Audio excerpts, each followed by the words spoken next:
You trusted a fisherman to tell you where their honey hole was? Okay. Oh, but the advice she gave you at the time was correct. Okay. It just changed when the sun came out. That east wind is never good. Yeah. Yep. Okay. So, Good to go. I'd like to call to order the Health and Human Services Parks and Recreation Committee meeting. Call to order. Roll call. Mr. Beggs? Here. Mr. Christians? Here. Mr. Walker? Here. Mr. Hardy? Here. Ms. Mayette? Mr. Morse? Here. Mr. Erickson? Here. Approval of the minutes from the August 11 of 2022. Those pages 4 and 5 of the packet. I'll make a motion to approve. I will support Christians. Moved by Beggs, supported by Christians. Any discussion? All in favor say aye. Aye. Any opposed? Minutes approved. Would there be any changes to the agenda? Any additions or corrections to our agenda? Hearing none, could I have an approval of the agenda for this morning? I'll make that motion, Hardy. I'll second it, Morse. It's been moved by Hardy, second by Morse. Would there be any discussion? Hearing none, all in favor say aye. Aye. Any opposed? Motion carried. Would there be any public comment at this time? Mr. McKean.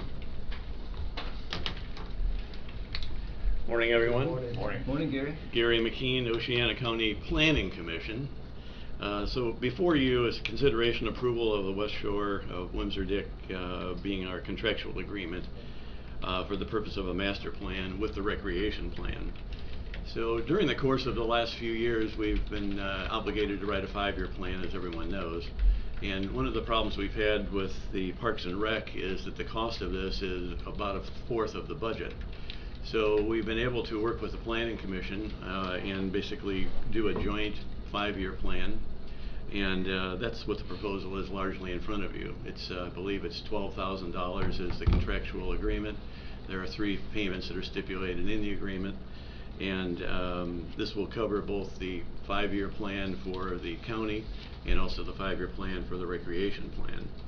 The 5-year plan is really necessary for grants and various other things that we have to do going forward as a governmental body. So it's really important to consider this and to get your vote for approval. Any questions I can answer? I can't because I'm publicly speaking, but thank you for your time. Thank you, sir. Any other public comment?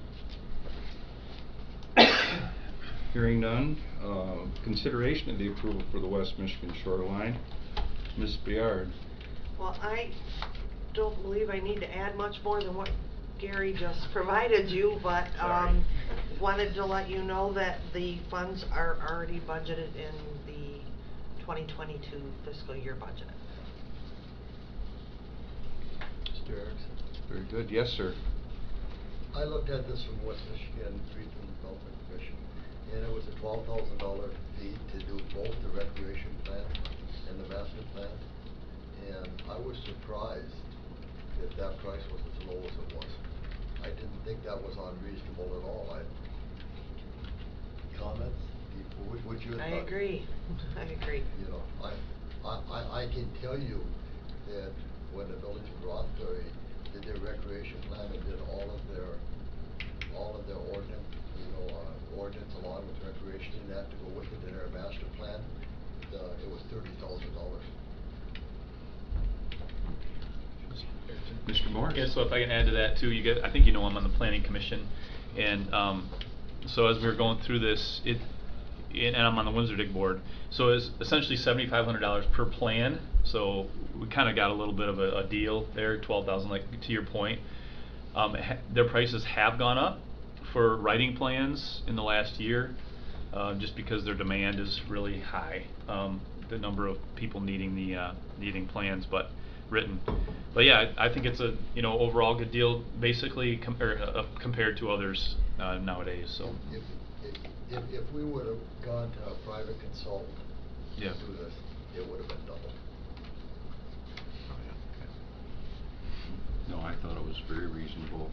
And a few years ago, we were applying for grants at the fairgrounds, and without the 5-year plan in place for the city of Hart, we weren't able to make things work. So it was very important that that plan be in place, you know, for future grant requests. We'll move to public comment. Would there be any public comment? I have public comment. So the way this will break out is it's 12,000 overall, but it's 7,000 the county's gonna pay and 5,000 is gonna come out of the parks budget. So that's the breakout. So that comes up with the 12,000. We did, Parks did look at doing our own program. John Wilson is very capable on our board of writing a plan like this.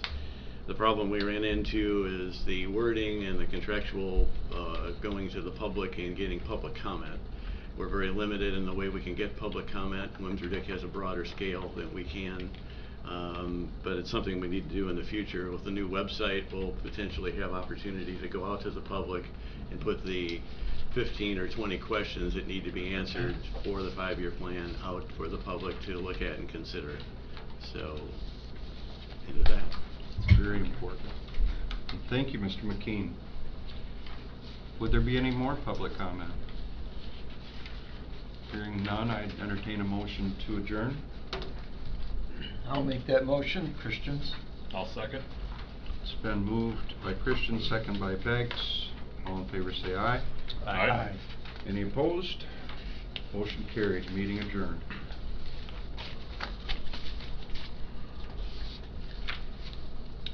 All right, with that, we'll call Law and Safety Committee to order. Roll call, please. Mr. Erickson? Here. Mr. Christians? Here. Mr. Morris? Here. Mr. Hardy? Here. Ms. Mayette? Mr. Walker? Here. Mr. Beggs? Here.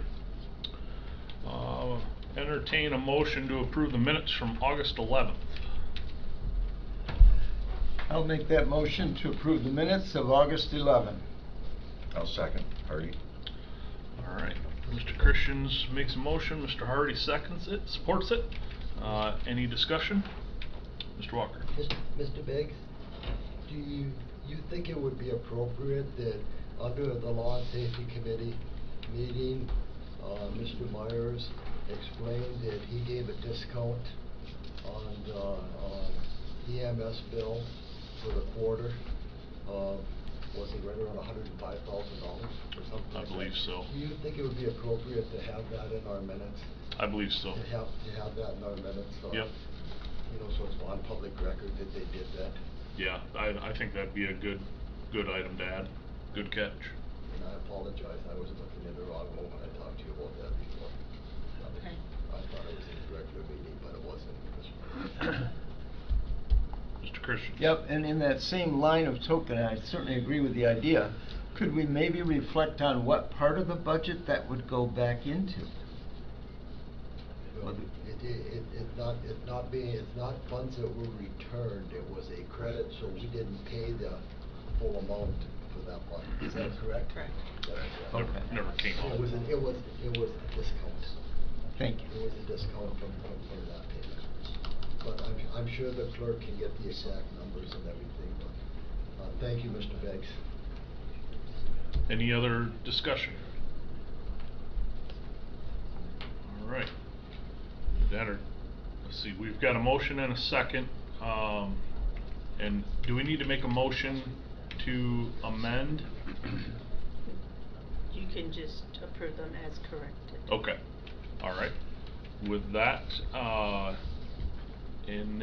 call for a voice vote to approve them as amended. All those in favor say aye. Aye. Opposed, the same.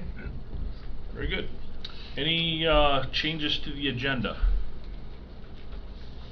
Mr. Beggs, could we add Hesperia Police Department, that we might have a short discussion? I see Sheriff Mast Yep. is here. We'll just add we'll add a department head report for the Sheriff's Department, if that would be appropriate. Okay, after Dr. Karen Moore. Any other changes to the agenda? With that, I'll entertain a motion to approve. I'll make that motion to approve the minutes. Mr. Christian? I'm sorry, the agenda. And I'll second that, Morse. All right. All those in favor say aye. Aye. Opposed, the same. Very good. Any public comment for Law and Safety Committee? All right. With that, Dr. Karen Moore. Hold your applause so I'm done. Good morning. Good morning. Good morning. I hate to say not much to report, a little bit to report. September 30th is the end of our grant year. You know, our grant runs annually, so we will be closing that out as we have properly done in the past. So the one additional report is the balance on hand, and hopefully, I say it's getting smaller. I think I've said before, my goal is net zero. That's where we're claiming the right amount from the state and properly spending it. But we'll see as the September invoices come in, which they're of course not doing that because they're not through the month.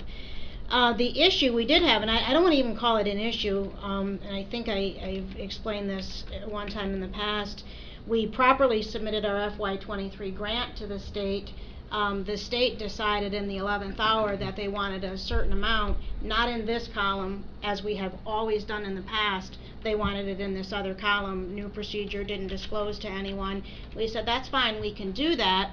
But the state said to us, well, the problem is you're out of time to get it on the June agenda. So I called it almost blackmail, and gosh, that'd be terrible in the minutes. But what the state said is remove your $7,000 request or your grant won't be approved at the June meeting. I said, then you're not approving it at the June meeting because I am not, don't have the authority to remove that and would never recommend to you that you remove that valid expense. It had been there for the entire time. So we got a denial of our approval of our plan, denial of our cost analysis at the June meeting, which was fine. We immediately corrected because we knew what the issue was. But on top of that, I said, not only are we going to correct, we found a little area that I believed we could justifiably ask for $4,000 more and not discretionary bill stuff, $4,000 coming back to the county. And the MIDC said, well, by golly, yes, you can do that. So when we resubmitted properly, our grant request went up that additional amount. And so we were all set. It was on the August 23rd agenda. The regional manager had approved the grant, said, yep, good find, you're all set. August 23rd came and the MIDC board did not have a quorum. So the MIDC board could not act on our grant, and we get that, right? You know, I'm the chair of the Gladwin board. I get sometimes that happens, but the timing of it was really bad for us because the statute says they have to act on any of our requests within 60 days of the date we submit it.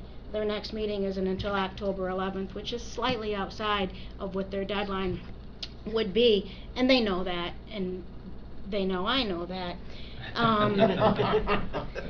So I will tell you that we could, take a hard stance. We could say, hey, you're a violation of your own statute. I don't think that's the good position to take right now because they do know that we know we could do that. I have gotten every assurance from every MIDC employee, including the director, that there is no issue, that our grant will be approved with the additional request at the October 11th meeting. The contract will be out immediately and funds distributed. So our delay will probably be less than a week past any other county getting funds. No other county can get funds until October 1 anyway. That's when the grant starts, after the October 11th meeting. So we're not going to be far behind. I can say if anything that unexpected happens at the October 11th meeting, I've already got the complaint drafted. I'm going to be calling Tracy and saying we're after them because they've misrepresented to us on a lot of levels. So I don't believe that's going to happen. We've been working well with them since 2019, but it is just slightly frustrating when we've done nothing wrong. But yeah, we're going to get more money and it'll all be good. So that's where we're at with them. And again, reporting month will be October, busy month because it closes out the grants, the new ones start. And when the new grant is issued, the chair will need to sign that, same as did you sign last year through eGrams, electronic signature. So if you've got a review process, I would suggest before then reviewing that, so that when the grant is available in eGrams, you don't need to have another meeting to then approve acceptance of that. So that would be the only thing maybe to look forward on, accepting a grant that hasn't been approved at the state level yet, but will be. Questions, comments, concerns? Mr. Walker. Ms. Moore, this issue with the change at the state and the columns and all of this stuff just reassures to me two things: how good you are at your job, and how fortunate we are to have you represented Oceana County. So thank you. Well, again, thank you very much on that. I know I come here and I sound tough. I'm very direct, and I think you have seen that over the years. I know how to work with the state, and we've worked well with them. But I've also said very clearly, these 8 counties don't get forgotten. We don't get kicked around, and it's not lost on me, the timing issue that they have, and quite frankly the power position, let's not call it that, the position that we're in.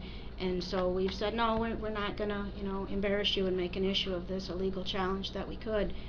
But if it's a valid grant, it's validly written and validly supported, so it needs to be approved. So I play nice until someone pushes me, and I don't have to anymore.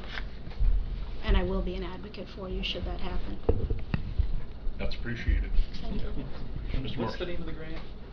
The Michigan Indigent Defense. So it's just a general fund type grant, or a general indigent defense grant? It's not Correct. specific one. No, Okay. correct. It is funded through the state, so that we have to wait for the state budget to come. Gotcha.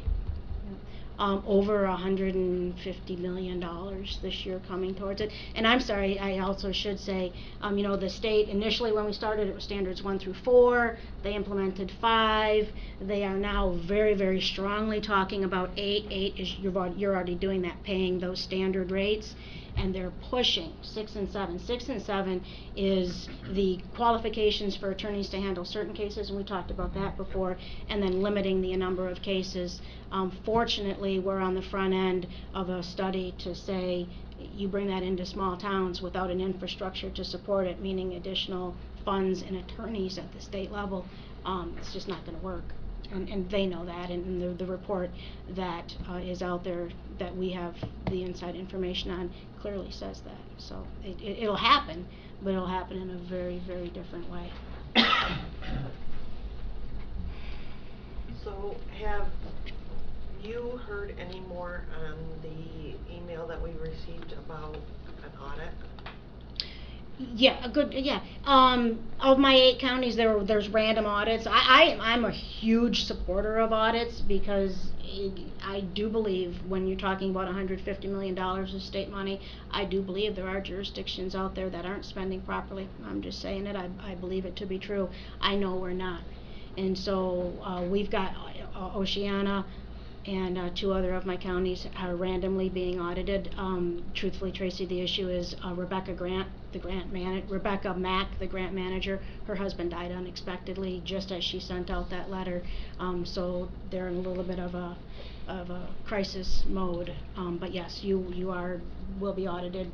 Show your bills, show anything that we didn't have to send. When we file our reports, we don't have to send like attorney bills, and they'll come in and want to see some of that. So you, Mason, and Lake. Oh, lucky us. I know. But Sounds like the auditor just wanted a tour of the lake shore. I don't blame them. I don't blame them. Some of the most beautiful areas in the state there. So yeah, that should still be happening, and should be. I'm so looking forward to them saying, you guys are wonderful. I'll say I known that from the beginning. So. Any other questions, comments? Dr. Moore? Great.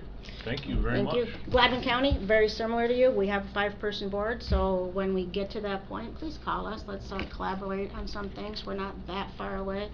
We can work together to bring our county stronger too. Yes. I should still be the chair. So. When You're going to a 5-person board? We are a We are a five-person five-person board. They already are. Is your structure similar where you have committees that each one of the board members oversees? Yes, sir.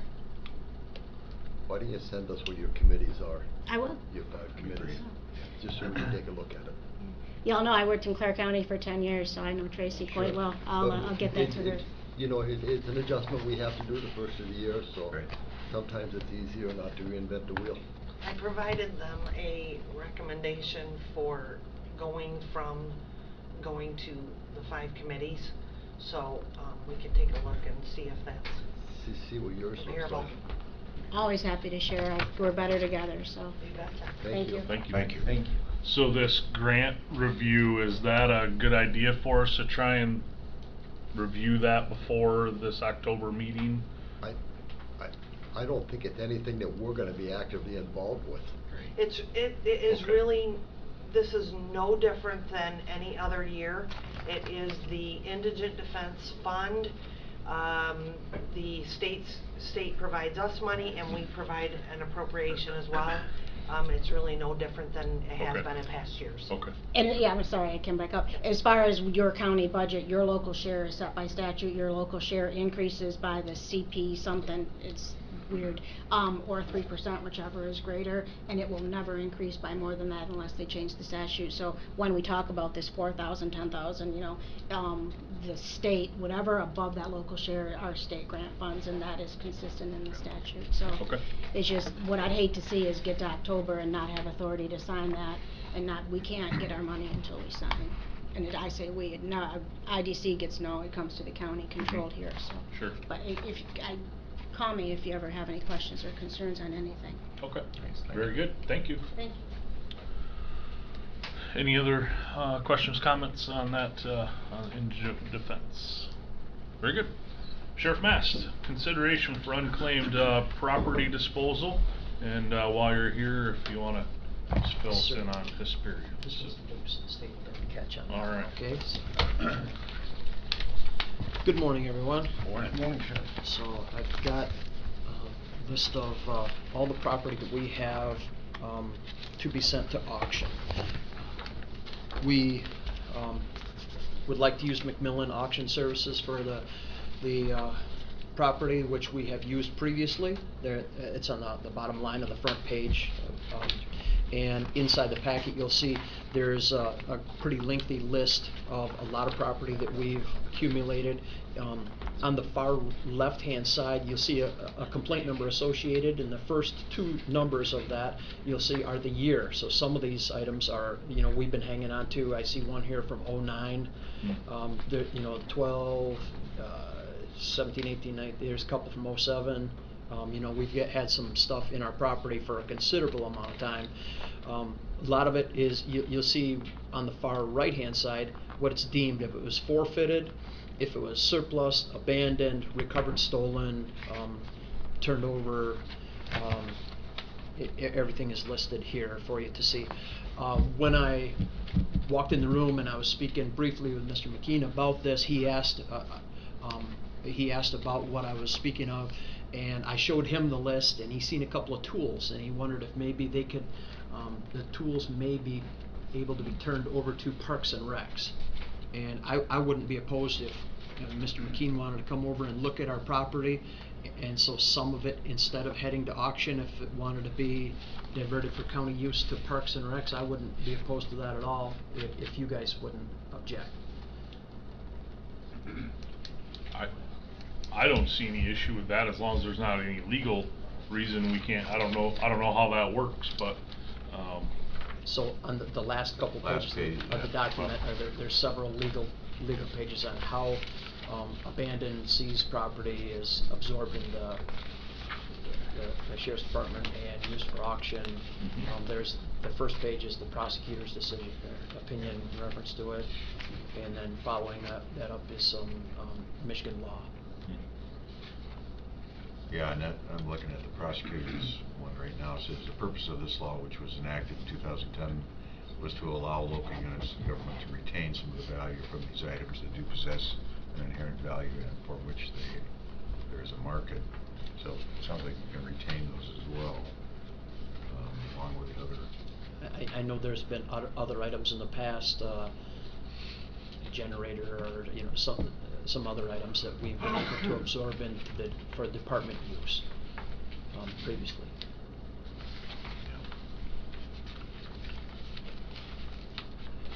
So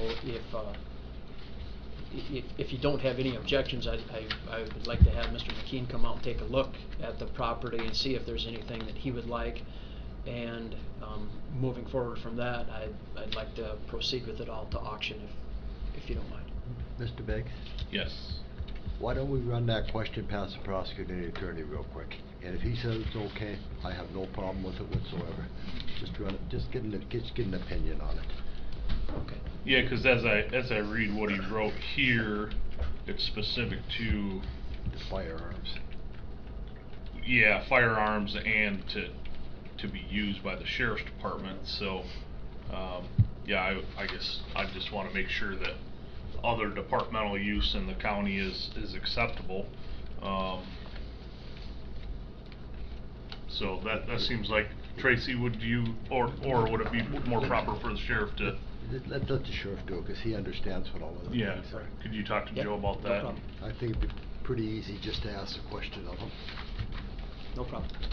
Do we want to put it if we get a favorable answer from the prosecutor that Yeah. the sheriff can Yeah. I can move forward proceed? with that Okay. plan? I think Yeah. he- Did he pull those items from the auction? Thank you. So I'll touch base with the prosecutor on this, and if he gives us a favorable answer, I'll have Gary come take a look at it before we proceed with the other items to auction. That's acceptable. That's my flashlight. Is it? You might want to put a bid on it. Well, if we're doing that, I'm missing a whole bunch of firearms. Do we have to come with a buy permit? Well, and that is one favorable thing by selling them all to McMillan Auction Service. They take care of the lot for us. They take it to Southeast Michigan. These guns that have been taken in for whatever means, if they've been recovered, stolen, and then the insurance company has left them with us, or if they were used in a crime and forfeited through those means, they don't come back out onto our streets. They're taken away from here. There is some financial benefit for us having this auction, and we'll clear off our property room. We'll get cleared off Cleaned up. nicely. Where are they from? You told us at one time. McMillan. Yes, I just talked about it this morning. I know it's Southeast.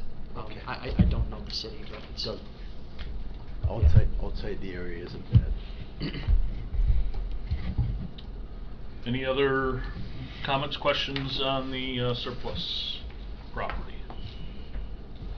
All right. Any other update to you? well. We've been extremely busy the last couple of days. I'll get to I know I want to speak about Hesperia, but yesterday we had a fatal farm accident. A very unfortunate incident where a gentleman was riding on a zucchini cart, a zucchini trailer, so quite wide, narrow trailer, and the driver made a swerve in the road.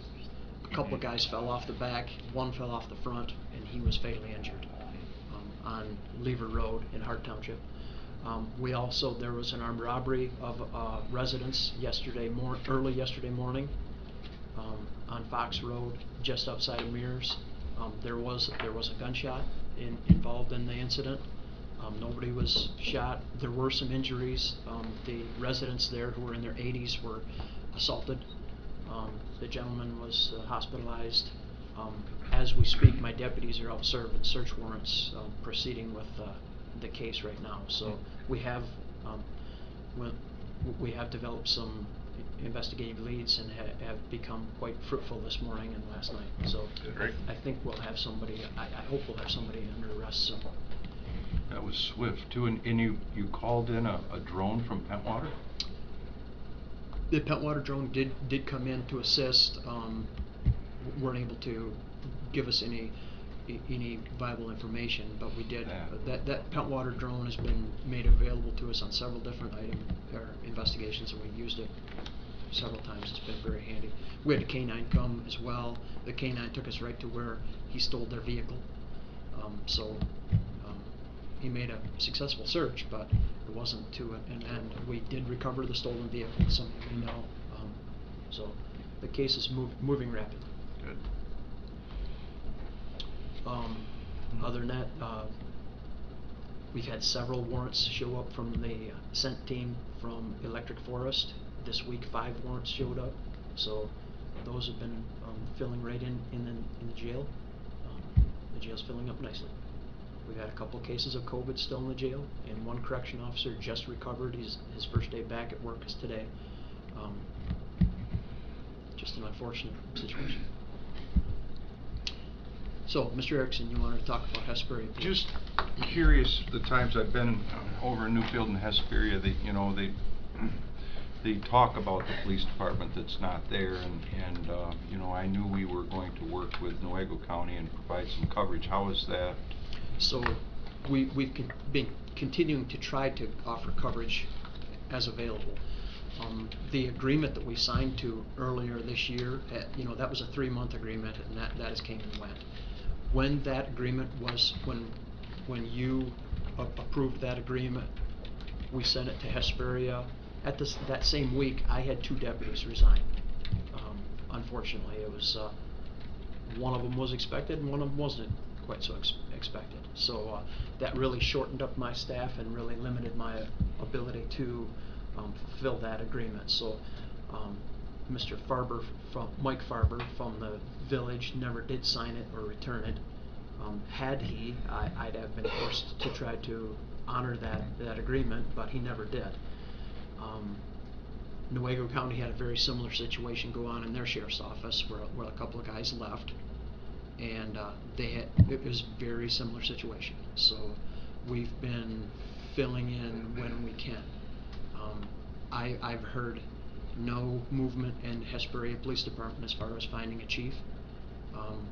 Their last chief interview under Sheriff Schiller went over and sat on it, and that was it was not accepted. There was no progress made in that interview, so they're continuing on with no police department. I have been contacted by Lean Field Services and questioned about their warrants that they have. The last contact I had from Lean Field Services was that they were going to suspend their ORI number. So Hesperia the police department seems to be quite in limbo right now. ORI number. So each agency has an originating agency identifier, an ORI number that our agency has identified on most things, most warrants, our lien work, a lot of. So it's like a social security number for the department. Yeah, okay. yeah, very much so. Okay. And that ORI identifies our agency and on our warrants, etc. And it's issued by the state, and so the state has been aware that Hesperia is not active, and we were down. Last I knew, there was 3 felony warrants out of Hesperia Police Department that were issued on our side of the street. Newaygo County had more warrants to address on their side of Hesperia.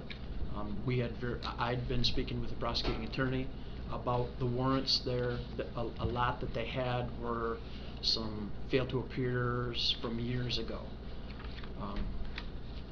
The problem with a lot of the warrants that they have on file is that if they have no department, no personnel to respond to those, if one of my deputies or a state trooper does make an arrest for one of those wanted people, we have nobody to come to court to show up for it. One of their prior chiefs just passed away a little bit ago. He'd been there quite a little while, Chief Dale Gibbs, if you remember Chief Gibbs. And Chief Harrimans, when Louis was there, he was now in Newaygo County. I'm sure if he was subpoenaed, Louis would show up, but I think that's about it. So if they're ORI, if they don't have a physical department, a presence, their warrants are essentially nullified at that point? Is that so? The prosecutor practically nullified? Yes. So most of their warrants they've been nolly-prossed. The prosecutor has has dismissed them. So, Okay. And to clarify with the contract, so we agreed to the agreement. They did not sign. So our obligation to provide special attention, we have no obligation. Correct. So Yeah. so we're providing standard sheriff's department services to cover the gap as much as possible. yes, But we're dispatched to any complaints, and I continually try to update the guys to try to spend some extra quality time in the Hesperia area. Yep. So in my opinion, a lack of service for the village of Hesperia is really the village council's concern, not the county's concern. We're gonna do the best we can to cover We're the gonna jurisdiction, but we're not under contract to provide any specific service. We're not under contract, correct. We will continue to provide the best service that we can, and we will answer to all calls. But we don't have a deputy stationed there, assigned there. Yep. I'm assuming too that Newaygo didn't get a signed contract. Correct, that is correct. Mr. Begg? Yes. We must be pretty close to the time limit we put on that anyway. I think it's expired. So if they would sign it and send it back, we're already past that time limit. Yes, Yeah. we would have to revisit it really to readdress some timeline on it. So it'd have to come back for reapproval and Yeah. everything. Right. So, I fortunate it was.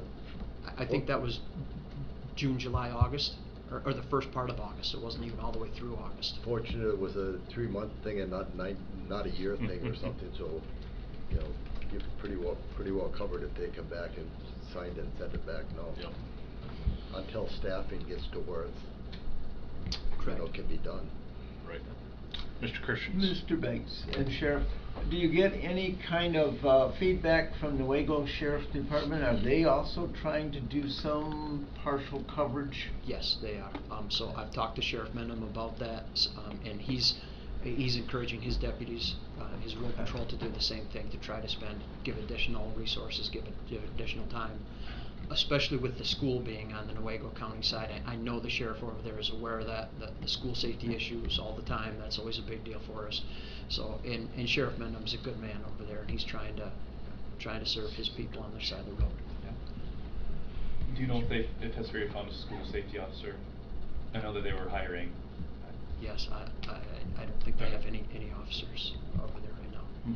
I don't know that the sheriff has put in a school safety officer over there. That would be the only way to do it at this point. Well, they had a job opening that they had posted, that the Hesperia Public Community Schools had posted, so I just wondered if that was filled. I don't believe it. Okay. I haven't heard anything about it if it has.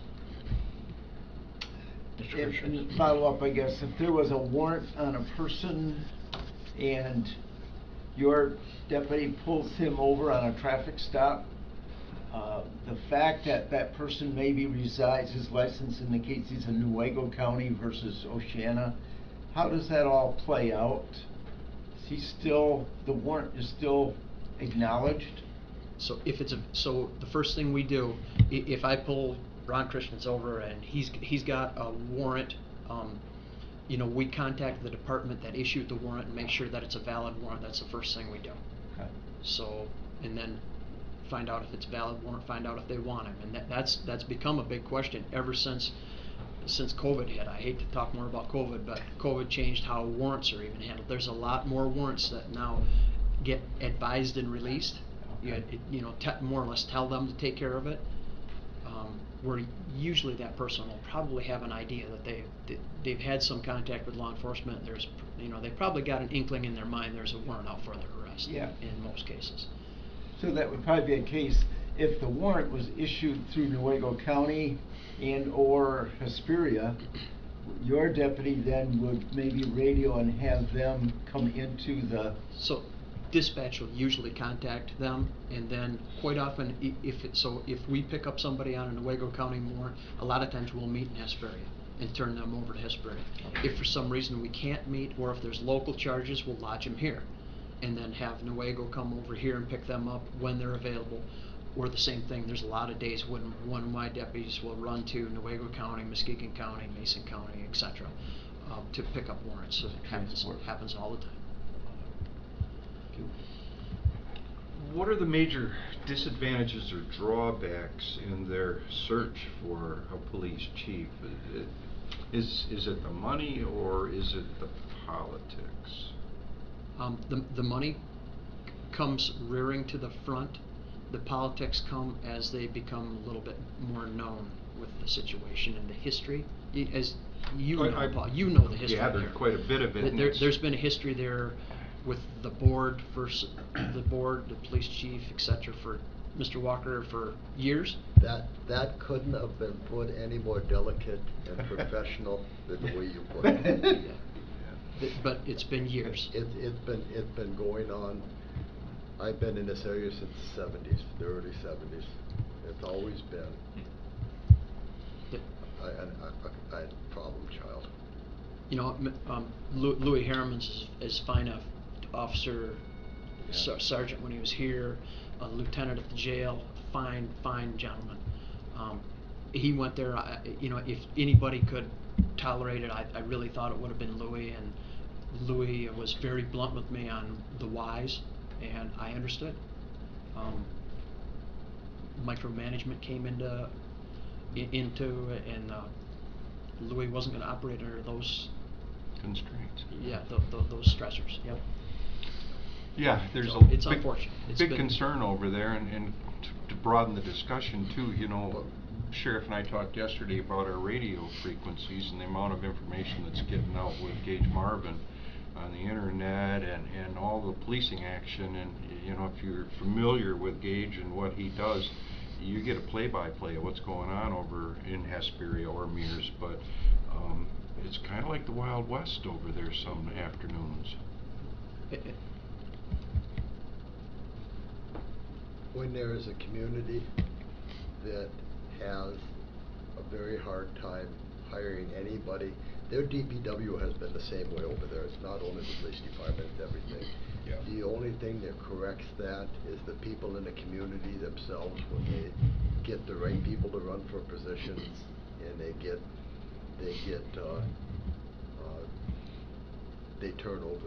turn over the atmosphere so you can attract more people.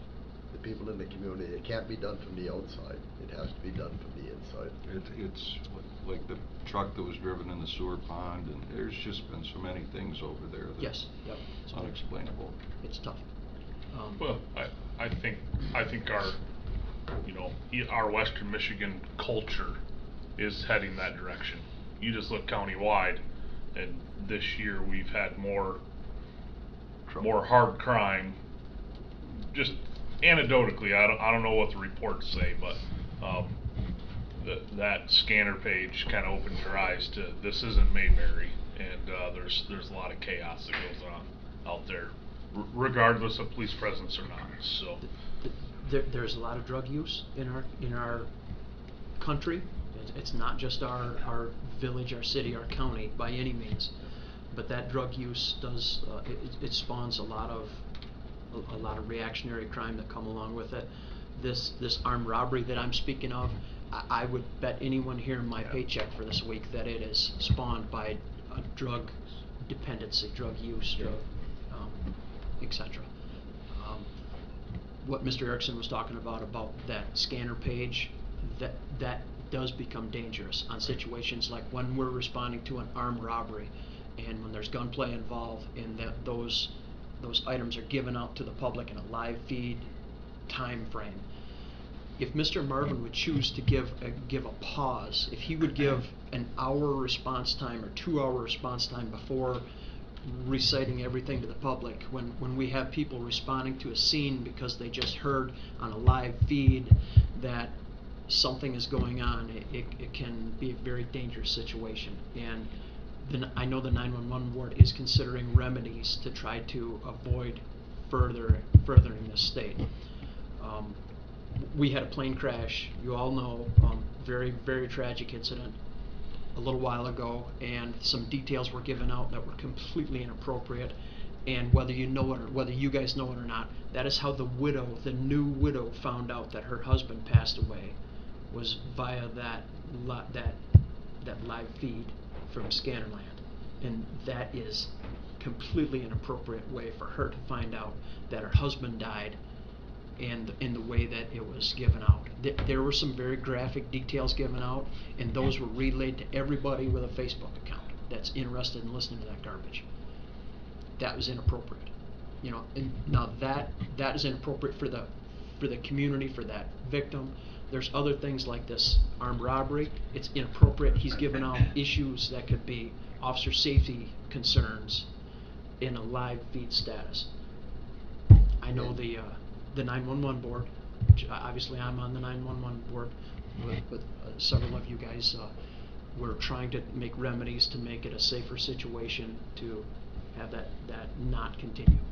And until the encryption gets on board and all of that comes up, it may be, and I know it's a difficult thing to do, it may be that some of this information is going to have to go across the MDTs instead of across the voice radio. You know. Yep, you're right. Cut it right off. And as you all know, in Muskegon County, when I was down there, that's where a lot of it went. They did not put all of it on the voice radio. But it's a whole new training system, and it's a whole new operation method to doing stuff. But it's tough all the way around. And he's been approached, right? He So, has. hey, can you be reasonable about this kind of thing? And So he's an interesting gentleman. I'll leave it at that. Interesting. We've approached him. We've tried to talk to relay our position about the community safety, officer safety, scene security, etc. About appropriateness, about victims finding out that their loved ones have been involved in these serious incidents, and then showing up on scene. And he feels he's providing a community service, is exactly what he said. He's providing a community service. Well, that's his point on that. And the whole delaying the community service piece, He's not interested in that. He doesn't see the benefit. How far away is encryption? Ray and his staff at 911 are working on it. The past several meetings, it has been a main speaking point. There's a couple of different forms of encryption, and one of them is extremely expensive to the point where we cannot afford. There's another remedy, another form of encryption it's free, but every radio in the county, if they're compatible. So there's some older radios like we have, some of the other PDs have. Now our older radios aren't on our deputies' hips, but they might be in the jail, they might be at security, or they might be in our front office in Juanita in our base. You know, that's an older radio in our base. It's not compatible with the encryption software.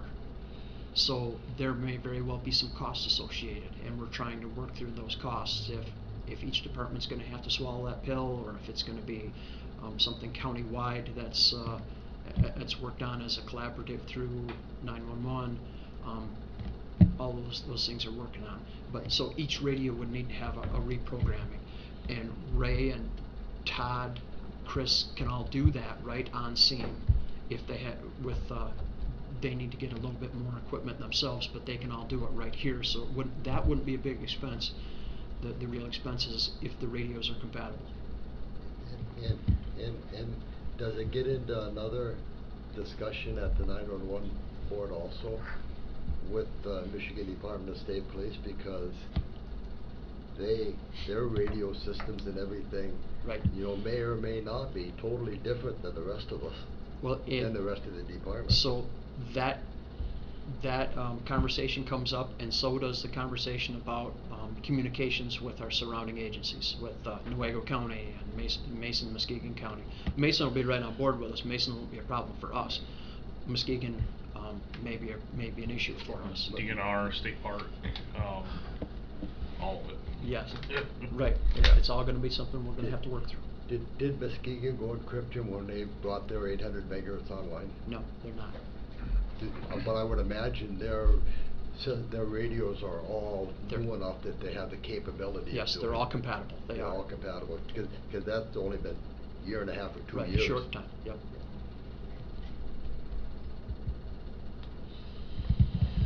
Challenges. There's always something. All right, anything else for the sheriff?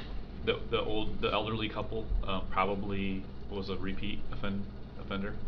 Or maybe is that too much information to ask for? Probably. Yeah. You're probably right with your assumption. Yeah, it sounds like. I mean, Yes. it would be quite a coincidence if it wasn't. No, you're exactly right. There's Yeah. Yep. I did see yours, boots on the ground and mirrors today, so you guys are doing your job. yes, we're Yep. we've got some very telling evidence, and we're following through with that as we speak. Super. All right, very good. Okay. Thank you. All right. Appreciate it. Thank you. While we're on department heads, emergency management, anything you need to add or tell us about? I'll just follow up I put you on the spot. Yeah, Sorry. Following up with the sheriff, sitting on the 911 board, we gotta work on the encryption process. It's about a year out, because there has to be ample time for agencies to figure out how they're gonna fund to replace those radios. The 911 board is considering funding a loan to the agencies if they need to buy new radios to do that with. There is annually on a rolling calendar year, you can get a free upload to the radios through the state. So each one of those won't cost anything for the radios that are compatible, but for all the agencies aren't, they're trying to give ample warning to say, hey, we're going encrypted, we're gonna go live in whatever, October of 2024, and that's gonna take care of that, and that gives everybody a chance to figure out how they're gonna fund that. But the 911 board is looking at doing a loan and amortizing that out to the agencies that can't afford to do that on their own. Also, with that being said, when it comes to the interoperability, part of that, and Ray would be much better to speak on as a subject matter expert than myself, but in our operations committee meetings, the current radio channel that is broadcasted that is getting put online, that doesn't go away. So, and that is in all of our cooperators' radios already. Correct, Sheriff? So P911 will still, we could switch over and still talk to the DNR, to Muskegon, the Forest Service, whoever we want on P911. But we'd have to be very careful what they say because they will be heard through the scanner feed until everybody is encrypted. And that's the way the world's heading with that anyways. And just to follow up with your conversation earlier about the exercise the school active assailant went on in Mason County. Very well attended, a large program. Thank you for attending and seeing what went on there, but it was a great learning exercise for everybody. And Mason County will share that after action review and improvement plan from what they learned for their schools with us, and then we will share that information at our school safety committee so our schools can learn from what we learned from that exercise. So we have a lot to gain from that, being part of that. So, Thank you. Thank you. Yeah, so just to follow up with that, I wasn't sure, I'll talk about it now instead of commissioners' reports later. I wasn't at our last meeting because I was attending the wide scale exercise. There we go, that's the word I'm looking for. Up in Mason County, just as an observer, really personal interest. It was a active shooter scenario in their new elementary school in Ludington, and very well done. Very large event, 275 people, actors, controllers, emergency personnel, wide scale, full call out event, practice obviously, but that was very interesting. The Sheriff's Department also hosted a ALICE training, which is similar type training at Shelby Schools last week that I partook as a reserve to role play a bad guy and get beat up by teachers, and that was very well attended by not only Shelby Schools but other surrounding schools as well, some from Mason County, Oceana County. A lot of good work being done there. Unfortunately, it's required, necessary for school safety to have to think about and practice such things. But our local Oceana County, Mason County, we're doing good work, in my opinion, as kind of the law side of that to prepare teachers and school administrators to be thinking about that dark day. And so I applaud our sheriff's department and Mason County, and obviously local county, surrounding counties are also making those steps. But dark things to have to think about, but better to think about them and be prepared than be caught unaware. So with that said, Ms. Byard, I would like, if it's possible, for Law and Safety Committee to just have a standing department head report, so that if the sheriff, undersheriff, Mr. Maloney, the courts have anything to address, we have kind of a standing invitation for them to be part of the agenda. Why don't we put that on each one of the committees? So if there's a department head from the clerk's office or the treasurer's office or register of deeds, that if that would be under finance, that, you know, we could put it under the appropriate ones. I think that's a very good idea, but let's put it on the agenda for all the committees. I like it. Anything else for law and safety? I'm all out of gas, so. All right, with that, we will adjourn. Oh, sorry, public comment. Thank you. Keep me honest. With regard to the abandoned property list that you have before you, I just want to remind you that this last spring, Oceana County was given a John Deere lawnmower and also a self-propelled walk-behind mower and a weed whipper from Kent County Sheriff's property abandonment. So I understand and I appreciate the fact that the prosecutor will have to weigh in on it, but there is obviously need for parks to have these products. Also understand that all of the things that we're doing in parks are with our tools. So I know for a fact that Pete Lundborg has replaced 2 of his own DeWalt impact wrenches. I think we put in about 40,000 screws into that program out at Cedar Point. There's no way in our budget to buy personal property for somebody, so I can't go on in our budget in parks and say, well, Pete, we're going to buy you some batteries to replace the batteries out of your own pocket. That's not something I can do with public money, I understand that. So an opportunity to look at least what might be in the property room that might be something we could use for the common good of the public, I think would be something that I'd like to have you consider if the prosecutor will approve that. So thank you for your time. You just can't have a flashlight. We don't work at night. How about that Colt 45? Any other public comment? I said appropriate. Very good. With that, we will adjourn law and safety.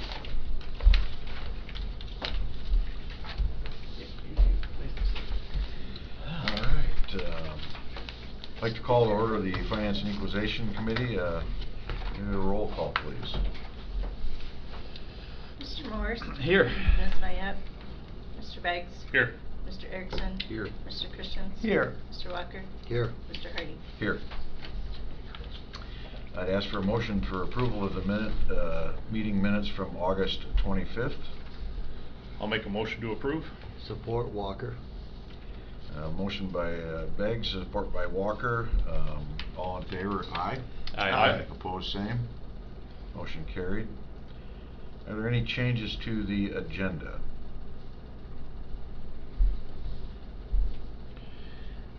I'm assuming I'm just going to announce that the consideration of the ARPA funds is actually 20225. If it hasn't been changed on yours, it was just a typo. I would ask for a motion for approval of the agenda. So moved. I'll support. Moved by Erickson, supported by Mr. Beggs. All in favor, aye. Aye. Opposed, same. Moving on. Do we have any public comment at this time?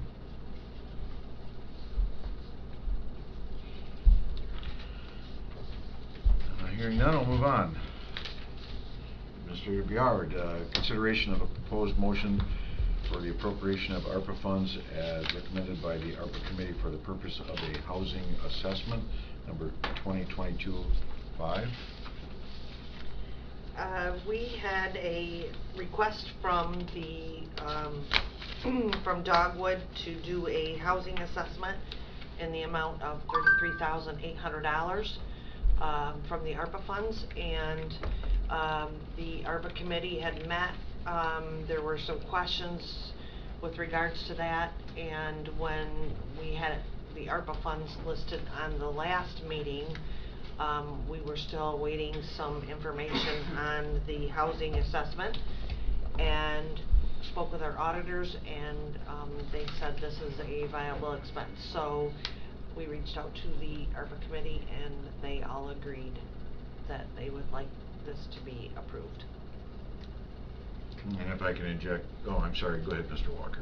What does it, we have no documentation or anything, what does this housing assessment mean? What are they assessing for?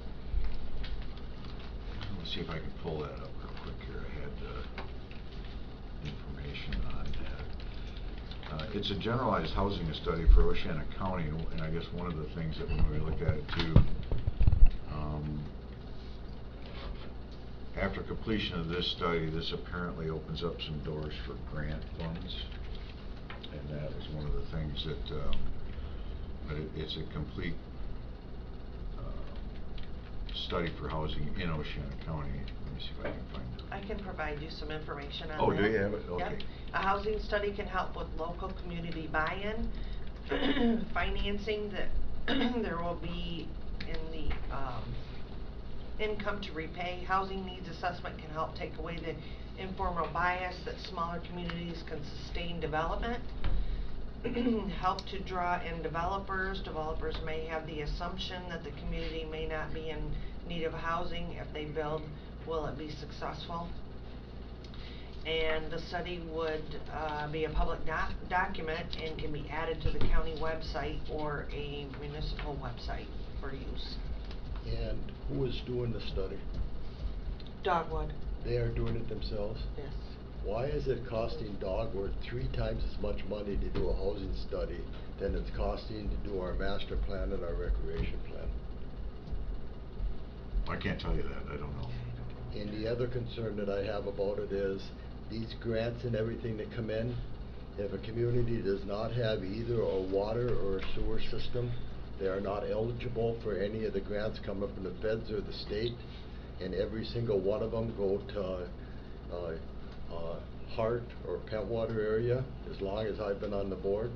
And the areas that I serve, I would have to know that they're eligible for these grants, because in the past they absolutely were not.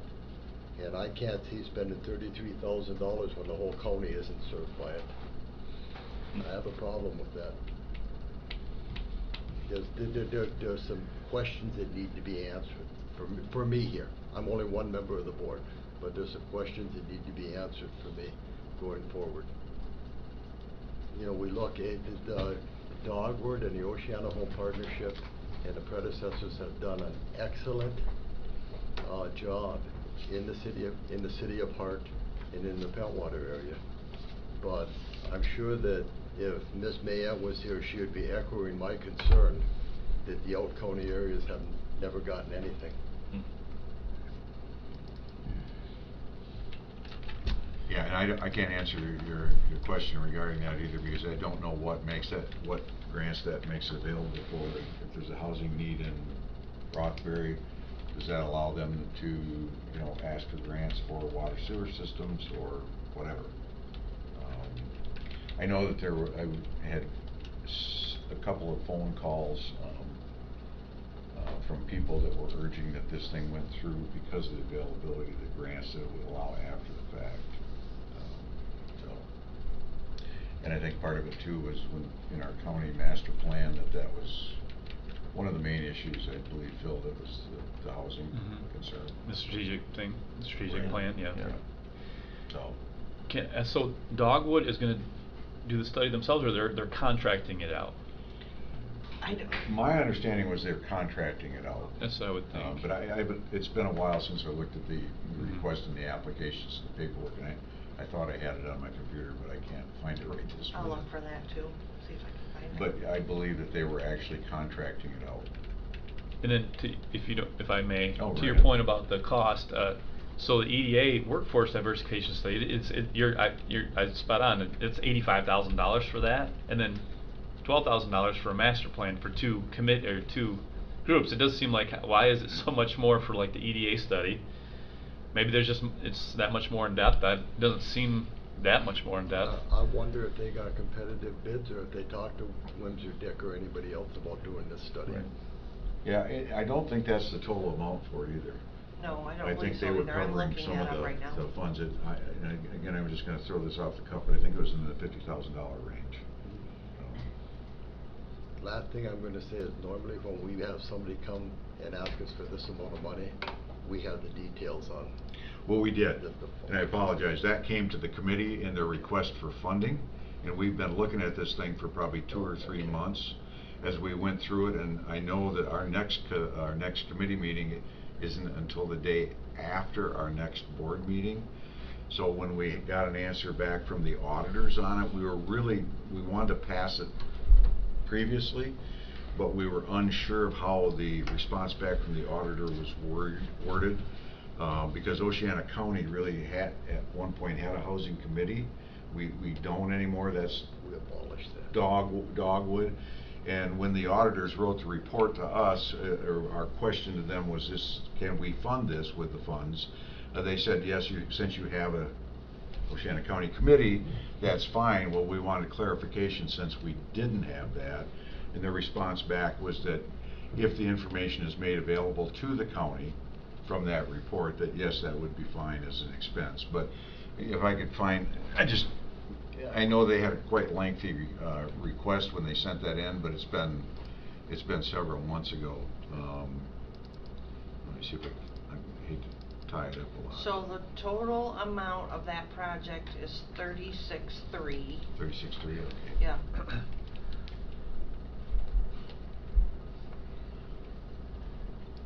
While you're looking, can I make a comment, Mr. Hardy? Please do. So, I think the questions that Mr. Walker bring up are important ones, and we need the answers to those. My frustration, and this doesn't reflect back on Dogwood or the ARPA committee or anything, but these studies that are required for anything. You look at our jail project, that the millage, you know, and to qualify for the loan that we're looking at, the USDA, I almost said FDA, that's not right. You know, we've got to study if there's burial grounds. My frustration with these studies that are required, any fool can plainly see, there's an acronym for that, but any fool can plainly see that Oceana County needs more affordable housing. Okay, we don't need to spend $36,000 to do that,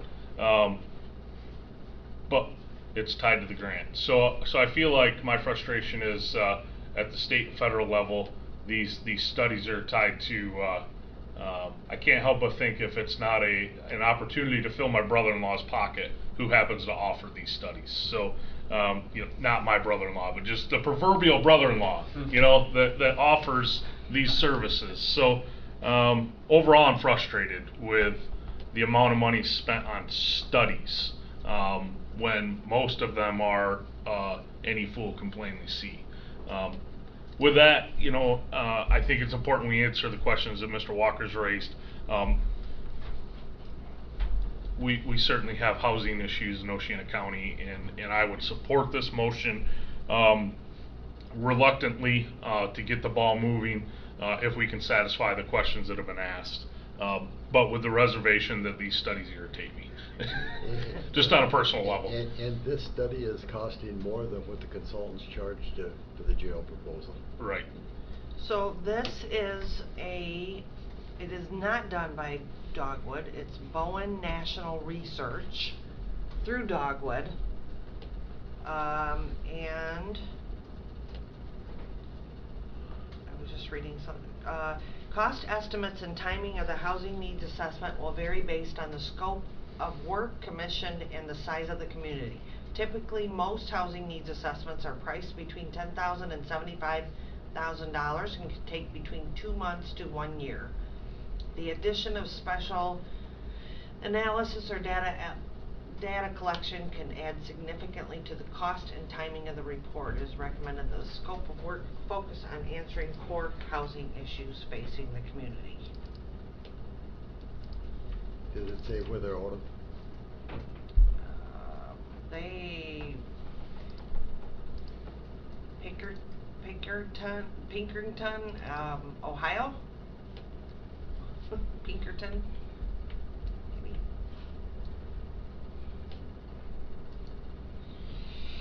And that's what I have. I mean, I can print this off if you'd like to see a copy.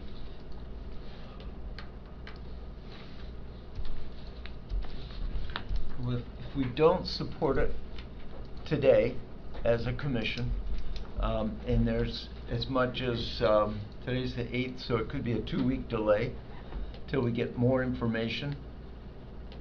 Are there any negative aspects? We talk about this is a key component to grants.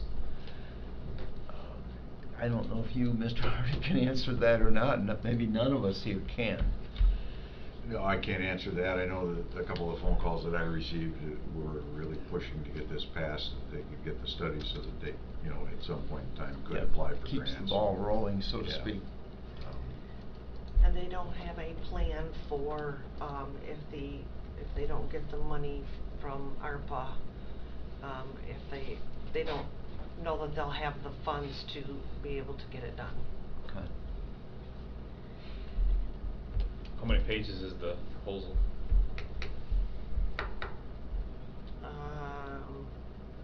31. Oh. Yeah. 'Cause I was gonna say, if it was like 10, maybe we could look it over before the 11th. I mean, I could email it to you if you wanna look at it. But we are committed to making data-based decisions. Yeah. And, Yeah. so that is key as well, but I don't wanna Yeah.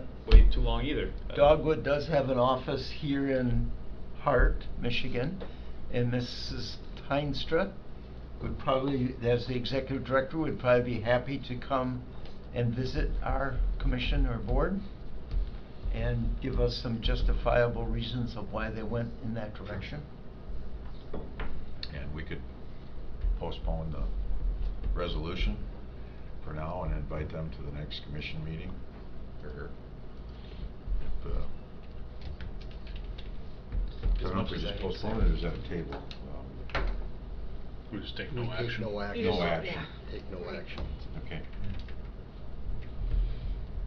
I think that'd be I don't appropriate. wanna be the no-sayer here, but there's just a lot of unanswered things, you know. Right, and I apologize too, because this came to us, and I don't know, Tracy, you might have the date when that application came in, but I know it's been months. And lastly, as I said before, I've sat on this board for almost 12 years, and I've seen all of the things done in Hart and all of the things done in, you know, the northern part, and I have seen nothing done in the Old County areas. Yeah. Yes, Paul. And I've got to echo what Tim had said and what Mr. Walker has said about, you know, these fees in regards to these studies that have to come from somewhere in order to apply, and how we do it. And, you know, and I've been faulted for the money that we spent on a jail study. You know, you guys wasted all that money on a jail study. Well, I don't think we did. It was an investment into what our future is. So there are things that we do need to do, but in my grant world experience, as Tim had said, it seems a little steep in comparison to what we've already covered with Parks and Rec and these other services that professionals offer. So you can hire a $200 lawyer, or you can hire an $800 lawyer, and they both end at the same place. I'd like to know what Windsor could charge for something like this. Well, and what you had said about the outlying areas, you know, this is continually growing, and you know, Rothbury is growing, Shelby is growing, Hesperia can't be ignored. No, this was a countywide study, so it wasn't specific to one region. Correct, but as Robert had said, if you don't have city water, or you don't have some of the amenities that they're looking for, then you're automatically cut out. From the grants. Yeah, and I don't know that. That's good questions we need. I don't know that. Yeah. I mean, so. May 27th is when we'll So May see that. 27th, so apologize for not being up to date on what, that's when we got the request for the funds. Was in May. So. No. If we'd like to do that, postpone that and invite her in. Kitty in to see us. I think it'd be a great, Yep. great thing. And at the same time, let's express the concerns, you know, about the one vendor and maybe she has. Sure, yeah, and I don't know that. I mean, the only Yeah, thing we she got may, was. she may have very legitimate answers for Yeah. that. Yep. And I can speak pretty confidently that Windsor Dick doesn't do housing studies. Pretty on our time on the board, do you remember them No. discussing any sort of, I think they would advise other consultants do that. It'd be good to ask her though if they got other quotes. Mm-hmm. Sure. Yeah. Why this particular one was picked or. Mm-hmm. Okay. Okay. Ms. Biard, Administrator's review of selected claims for payment and Administrator report. I have, claims events have been, included in the packet. Do you have any questions on those?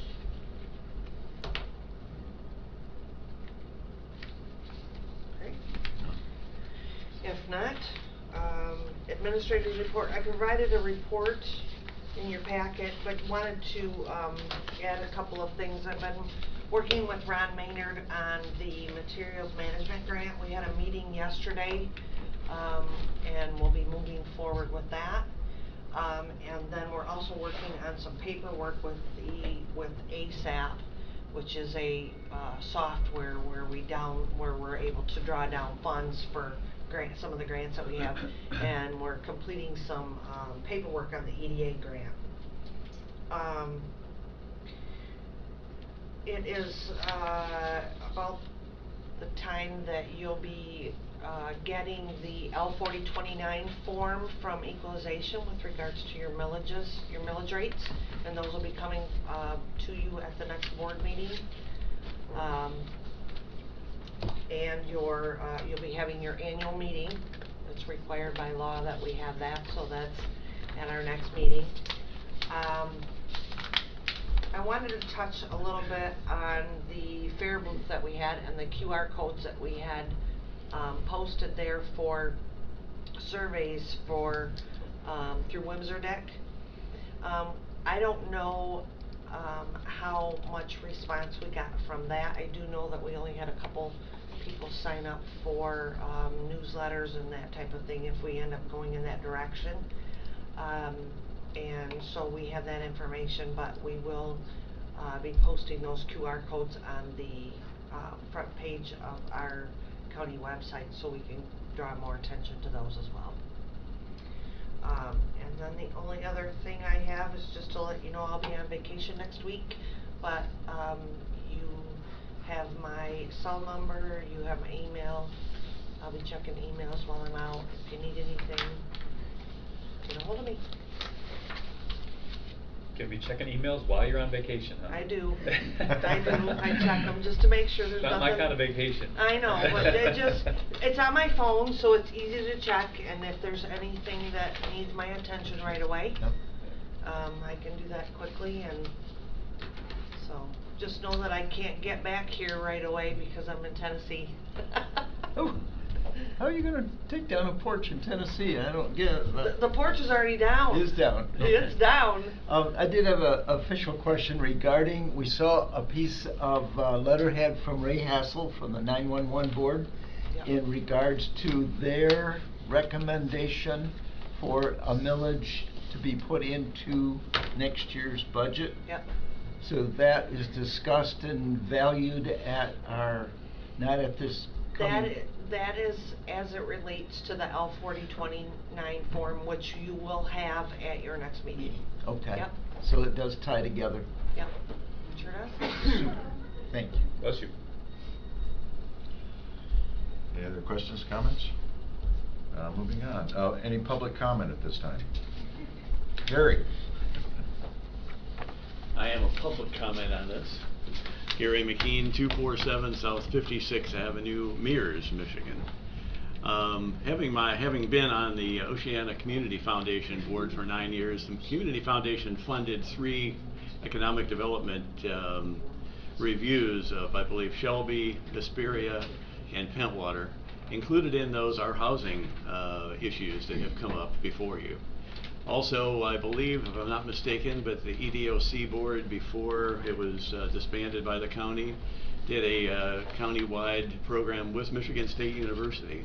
And I think Michigan State University would be a good aspect for Dogwood to look at for doing a program like this. I think it's through the extension actually, but we had several meetings with the Right Place before they became the fiduciary for economic development in the county, and they had brought to the program, the Michigan State program, had a lot of background and a lot of data that's already out there. So I think, you know, something you might consider, at least talk to Kitty, maybe they could look at something, a different alternative than the high price spread, so to speak. That's my public comment.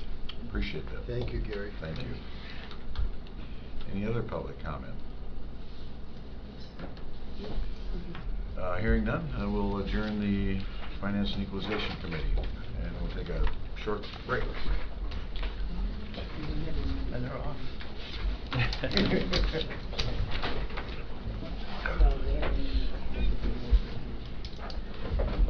Good morning. Nice morning. Nice job. Thank you. Weathered the pressure very well. It's funny.